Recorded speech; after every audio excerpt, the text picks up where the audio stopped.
Assalamualaikum warahmatullahi wabarakatuh. Saya dari kelompok 1 ingin mempresentasikan tentang peringati Hari Pahlawan, tentang teks berita. Berikut adalah kelompok kami. Ada Fatan, ada Muhammad Azlan Sidik, ada Muhammad Aska, dan ada Kenzi. Kali ini saya akan membahas teks berita. Jadi ini adalah isi dari teks berita tersebut. Judulnya Peringati Hari Pahlawan. Kemendikbud ajak milenial buat perubahan. Lalu di sini tersedia berita. Nah, pertanyaan yang pertama, identifikasi struktur teks berita di atas. Jelaskan definisi setiap struktur. Jadi berikut adalah jawabannya. Jadi bagian kepala adalah peringati Hari Pahlawan. Kemendikbud ajak milenial jadi pahlawan. Itu judulnya. Lalu terasnya, Kemendikbud ajak milenial jadi pahlawan. Hadirkan 2 anak muda inspiratif.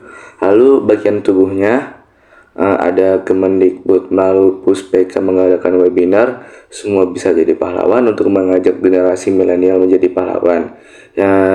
Kemudian menurut Kepala Puspeka Hendarman, pahlawan tidak hanya ada di masa lalu, tetapi juga ada di masa kini. Lalu Puspeka menghadirkan 2 anak muda yang memiliki inovasi untuk bidang kemanusiaan, yakni pendiri lipstik untuk difabel Laninka Siamoyo dan pendiri Yayasan Pemimpin Anak Bangsa, yaitu Andri Rizky Putra.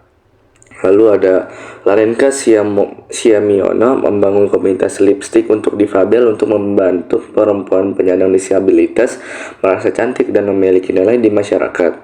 Lalu yang terakhir ada Andri Rizky Putra mendirikan Yayasan Pemimpin Anak Bangsa untuk memberikan kesempatan bagi pelajar kurang mampu dan putus sekolah untuk mengenyam pendidikan.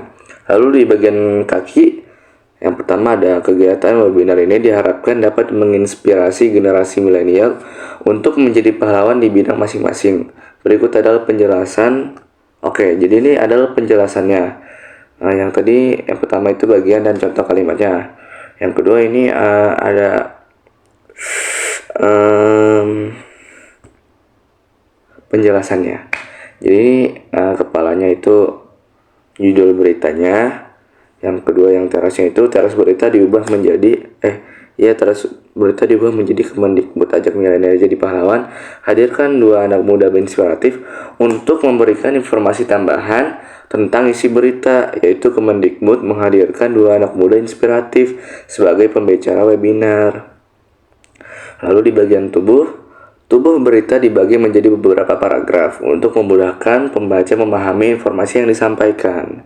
Lalu yang terakhir ada kaki berita diubah menjadi kegiatan webinar ini diharapkan dapat menginspirasi generasi milenial untuk menjadi pahlawan di bidang masing-masing untuk memberikan informasi tambahan tentang tujuan kegiatan webinar. Dengan perubahan struktur tersebut, teks berita menjadi lebih mudah dipahami dan informatif. Lalu pertanyaan kedua, identifikasi kaidah kebahasaan yang terdapat pada teks berita. Sertakan contoh kalimat dan definisi setiap kaidah. Berikut jawabannya. Sama ada bahasa baku.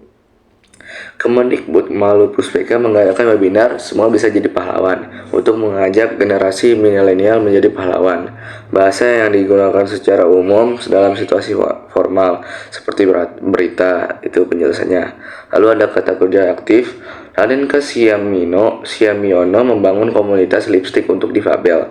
Kata kerja penjelasannya adalah kata kerja yang menunjukkan pelakunya, seperti membangun dan mengadakan.